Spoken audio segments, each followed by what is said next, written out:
Ma quando accade un evento negativo, come quello che è accaduto a te, spieghi a questi ragazzi come si fa a reagire? Ma probabilmente se me l'avessero chiesto pure a me prima che succedesse non avrei saputo dare risposta. È una cosa che succede secondo me in automatico quando ti trovi davanti a una non scelta, no? Lì o ti dai da fare da solo, o tiri fuori tutta la tua forza, o semplicemente sprofondi nell'abisso e vivi una vita di merda.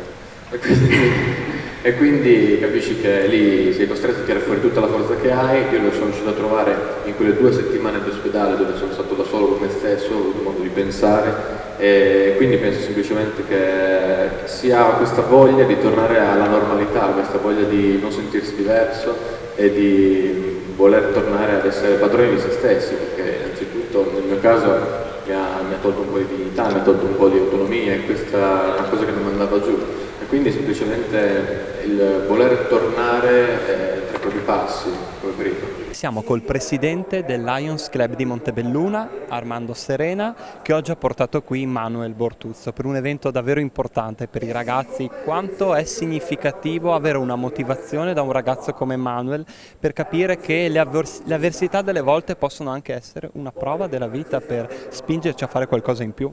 Sì, effettivamente quando abbiamo pensato anche di fare qualcosa di motivazionale per gli studenti di quarta e quinta delle superiori di Montebelluna, abbiamo pensato subito a Manuel come emblema della voglia, della determinazione, del modo di approcciare anche le cose in modo costruttivo sempre. Sì che per fortuna ha sentito anche lui questo